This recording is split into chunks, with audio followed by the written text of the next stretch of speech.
The National Identity Card server of the Election Commission was back online this afternoon, hours after it went offline due to maintenance work. The NID server was down from this morning due to maintenance work, he said earlier in the morning. Asked whether the server was down fearing a cyber attack, the NID wing denied it. The development came amid reports of cyber attacks by Indian hackers. Recently, both government and private institutions saw a number of such attacks along with data leaks. Institutions exposed and hit with data leaks include the ICB and the DGHS. Several other organizations faced low-level attacks on their websites, ranging from defacements to sites being taken down for certain time periods. Prime Minister Sheikh Hasina is addressing a meeting to mark the National Mourning Day at Bangabandhu International Conference Centre at this moment. NTV is broadcasting the meeting live. মর্যাদা আমরা হারিয়ে ফেলেছিলাম, খুনের জাতি হিসেবে পরিচিত হতো, এটা খুনি জাতি সেই হিসেবেই পরিচিত হতো। এটাই হচ্ছে সবথেকে বাঙালির জন্য দুর্ভাগ্য। তারপর অর্থনৈতিক অবস্থা, বাংলাদেশের মানুষ আবার যে তিমিরে সেই তিমিরে, একবেলা খাবার জোটে না, পরনে ছিন্ন কাপড় বিদেশ থেকে পুরনো কাপড় এনে পরায়, রোগের চিকিৎসা পায় না, কাজ পায় না, বেকারত্বের অভিশাপ নিয়ে ঘুরে বেড়াতে হয়। মানুষের জীবনের কোনো আশা নাই, ভরসা নাই, অন্ধকারে পড়েছিল এই দেশের মানুষ। আর ওই ক্ষমতা দখলকারীরা বারবার যারা ক্ষমতা এসেছে, মুষ্টিমেয় লোক, তারা সমস্ত সম্পদ লুটপাট করেছে আর তারা ভোগবিলাসে দিন কাটিয়েছে। এটাই হলো বাস্তবতা।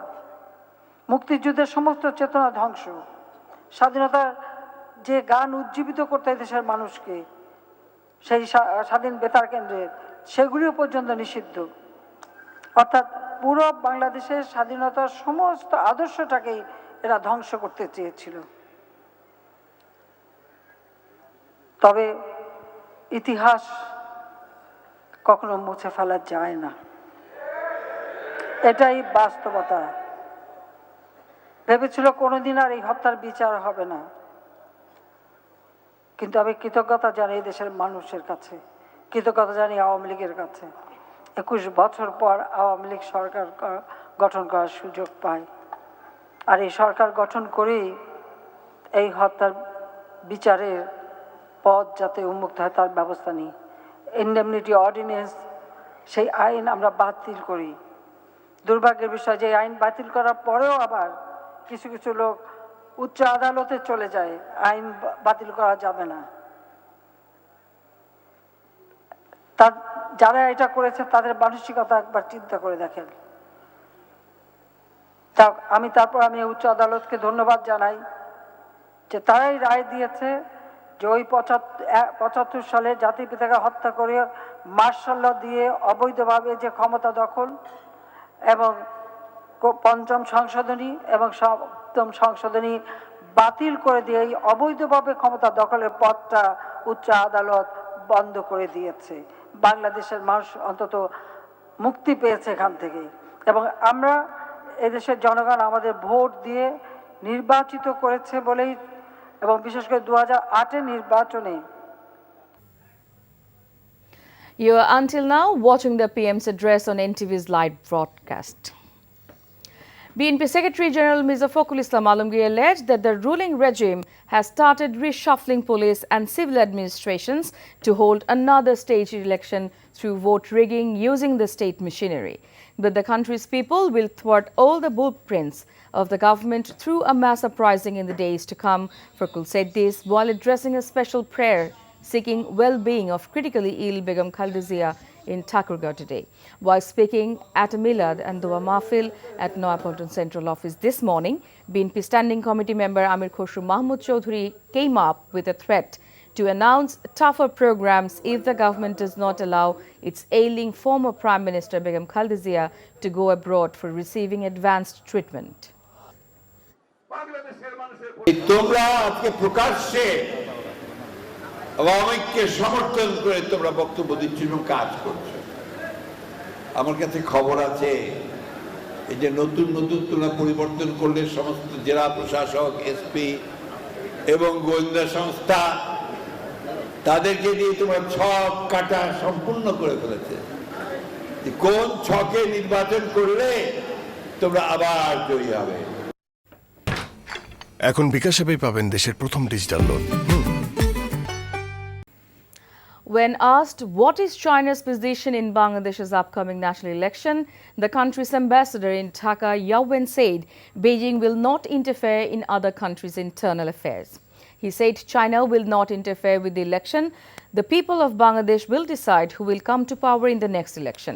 He said China is interested in setting up an electric vehicle manufacturing factory in Bangladesh. He said this while speaking to journalists after a meeting with Planning Minister M.A. Mannan at the Planning Ministry today. The envoy said China will allow Bangladesh tax benefits in the Chinese market following the country's graduation from the LDC list in 2026. China is not worried about Bangladesh's foreign debt repayment, he said. And from 14th of September, there will be opening flight from Biman, from Dhaka to Guangzhou. So by the middle of September, each week we'll have 44 flights between Bangladesh and China.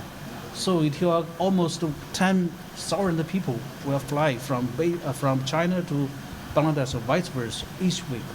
So it will brought new future for our cooperation in terms of people-to-people contact. So we're exploring, including with our honorable minister, what we can do. আমাদেরকে আরো শুল্ক মুক্ত, duty মুক্ত import তারা ব্যবস্থা করবেন এবং তারা আমাদেরকে এই সকল ক্ষেত্রে আমাদের বিশেষ করে এলডিসি উত্তরণের পরে আপনি যে কথাটা বললেন একটা গ্যাপ আসবে এখানে, সেখানে তারা আমাদের পাশে থাকবেন। আলটিমেটলি যে দুই দেশের মধ্যে ব্যবসা বাণিজ্য ফ্রি ট্রেড যেটাকে বলে করা যায়, তারা এতে রাজি আছেন, আলোচনা হবে। US Embassy in Dhaka has requested Bangladesh to close accounts of Sonali Bank with Myanmar's two banks. Bangladesh's English newspaper, The Business Standard, published a report in this regard today. It claimed the embassy recently sent a letter to the Foreign Ministry of Bangladesh in this regard, as these two banks are currently under sanctions imposed by the United States. Later, the Foreign Ministry forwarded the letter to the state-owned Sonali Bank to take necessary steps. The two sanction-hit Myanmar banks are Myanmar Foreign Trade Bank and the Myanmar Investment and Commercial Bank. Smita Pant, a senior official at the Bangladesh-Myanmar division of the Indian Ministry of External Affairs, said India's future, particularly its security, is inextricably connected with Bangladesh. Together, Dhaka and New Delhi can achieve a lot, particularly in renewable energy and Sundarban's delta protection, she said. Smita Pant was addressing an event commemorating the martyrdom anniversary of Bangabandhu on Tuesday. She also said Bangabandhu and his family members were killed in cold blood in 1975. The perpetrators, however, were unable to eliminate his values. The Indian Foreign Ministry official claimed the people have rejected extremism. Bangladesh is on its road to become a middle-income country, and it provides more UN peacekeepers than almost any other country. Bangladesh High Commissioner to India, Mohammad Mustafizur Rahman, opened the discussion. The former Indian High Commissioner to Bangladesh, Pankaj Saran, said Bangladesh's socio-economically statistics were now better than those of Pakistan and in certain circumstances, India. Chairman সাহেব, আমার একটা কথা আছে। তো কথা ছিল তুমি পিছে গিয়া সামনে আসো। এই কদিন ধরে আমি একবারও দেখলাম না তো জামাইটার লগে কথা বলতে। রিদিশা চকো ফান বিস্কুট নিবেদিত নতুন ধারাবাহিক নাটক প্রবাসী পরিবার। তো খালাম্মার নামে পাঠাইতো, তুমি ইচ্ছামতো খরচ করতা। এমন অবস্থা হলো যে ভাই, রচনা ও পরিচালনা তুমি পালো, মারুফ খাও রহমান। তুমি, মালাই খায় আরেকজনে, কেমন হইবে ভাই? তোমার শ্বশুর বাড়িতে যে সুন্দর আদর আপ্যায়ন করছে, দুই ভাই তো আর খাড়াইতে পারতাছে না। ভাবি, তুমি আমাকে না কথা শোনাতে আসবে না। আমি তোমাদের বলছিলাম আমার শ্বশুর বাড়ি যেতে। উমাগো, কি তেজ, একদম তেলে বেগুনে জ্বলা উঠছে। তা আরেক বেটার লগে যখন ভাগ্যে গেছিল, তেজটা কই ছিল? হ্যাঁ, আচ্ছা একটা কথা বলবা না। তোমার আর কি, তোমার তো কারো কথা শুনোনের লাগে না, যা শোনা সেটা তো আমরাই শুনি। তোমার তো আর সমাজে মুখ দেখানোর দরকার নাই। তোমার ভাইরা যখন বাজারে যায়, মানুষজন তো আঙ্গুল তুইলা কয়, ওই যে মতিহীন যাইতেছে, মতিনের বোন তার একবার লগে ভাগ্যে গেছিল, আবার চইলেও হয়েছে ঘরের মধ্যে। তোমার তো সমাজ নিয়ে থাকুনের লাগে না। তোমার যত্নটাই তো মেইন, তোমার যত্নটা হইলেই হয়েছে। আর শোনো মা, কাজল অন্য মেয়েদের মতো না। স্বামীর দায়িত্ব স্ত্রী ভাগ করে নেওয়ার নামই কিন্তু সংসার।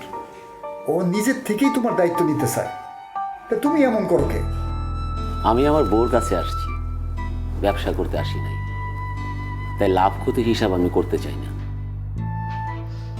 কেন শোনো নাই তোমার বউ যে একটা কলম কিনে? আসমা, আমি শোনা কথায় কান দেই না। তুমি একটা মানুষ, মানুষ তো ভুল করেই। আর তুমি যদি কোনো ভুল করেই থাকো, এর দায়িত্ব আমার উপরও কিছু আসে, তাই না? এখন আমরা দুজন মিলে সেটা শুধরায় ফেলবো। তুমি বিয়ে করছো? জি না স্যার, আমি এখনো বিয়ে করিনি। তবে আমি অনেকের ব্রেকআপ করিয়েছি। আমার বেশ কয়েকটা বান্ধবীর ব্রেকআপের সময় আমি সাথে থেকে দায়িত্ব নিয়ে ব্রেকআপ করিয়েছি। ভালো করেছি না স্যার? আমার পুষ্পারানী। ও মা, তুমি কেমনে বুঝলা? এই জীবনে দুইটা জিনিসের ছোঁয়া আমি ভালো করেই বুঝি। কি কি? একটা হলো টাকার নোট, তুমি আমার চোখ বাইন্দা দিয়া যে টাকার নোটই দিবা দেখবা আমি চিনা লাইছি। আর দ্বিতীয়টা? তোমার ছোঁয়া। হইছে, মিছা কথা কম কও। চো চেয়ারম্যান লাগে থাইকা থাইকা ভালোই মিছা কথা শিখছ। চিনো আসামি কেডা? ভাইজি কেডা?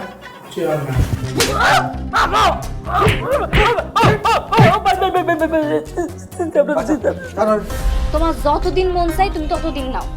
তাই আমার একটা কথা শুনে রাখো। কি হইছে? তুমি এমনি কথা কইতেছো কেন? আমি তোমার মা ভাবির সংসারে থেকে প্রতিদিন এই ঝামেলা করতে পারুম না। তুমি আমার আলাদা সংসার করে দিবা, নাইলে আমি বাপের বাড়ি গেলাম গা। আচ্ছা বুঝলাম তো, কি হইছে আমার খুইলা কইবা? কিছু হয় নাই, কিছু হইতে হইবে এমন কোনো কথা আছে? আমি আলাদা সংসার চাই, ব্যাস। তুমি কেমনে করে দিবা আমি জানি না। আরে আমি তো জমির কোনো টাকাই পাই না, উল্টা ভাই আমার কাছ থেকে না দাবি দলিলে আমার কাছ থেকে সিগনেচার নিছে, আমি সই করে দিছি, ওই জমি তো আমি দিয়ে দিছি, কোনো দাবি নাই। উল্টা আমি টাকা দিছি যে ভাই রে আমি একটু বিদেশটা দিতে চাই, একটা ব্যবস্থা করে দাও, এই তো ব্যাপার। আরে শোন ভাই, আমি তোর বোঝাই না, ব্যাপারটা হচ্ছে কি, আমি ভাই ওগুলা কি কইতেছে? না ও আমি তোমারে টাকা পাঠাইছি, ওই টাকা তুমি কি করছো? টাকা আমি খাইছি, কিন্তু 1 লাখ খাই নাই। এই সংসারের পিছনে খরচ করছি। গলার ডিম করিস, সংসারের পিছনে খরচ করছো? হ্যাঁ করছো, সেটা সংসারের পিছনে না, জুয়ার পিছনে খরচ করছো। এই না নাই, মুখ সামনে কথা কর। তুই আমাকে দুই ভাইয়ের মধ্যে কথা বলছিস কেন? তুই থার্ড পার্টি, দূরে যা। ভাবি আমি মাছ রাখতেও পারি না, আমি মাছ কাটতেও পারি না, আমার অনেক গন্ধ লাগে। আর তুমি না পারলে রেখে দাও না, আম্মা এসে রান্না করবে। আর নয়তো কাজলকে বলে দিচ্ছি, কাজল এসে রান্না করবে, ঠিক আছে? না গো, দেখবেন বৃহস্পতি, শুক্র ও শনিবার রাত 8:20 NTV-তে। এখনো নাম্বার মনে রাখছো? মনে রাখিনি, ফোনে রাখছি। এখন বিকাশ অ্যাপেই পাবেন দেশের প্রথম ডিজিটাল লোন।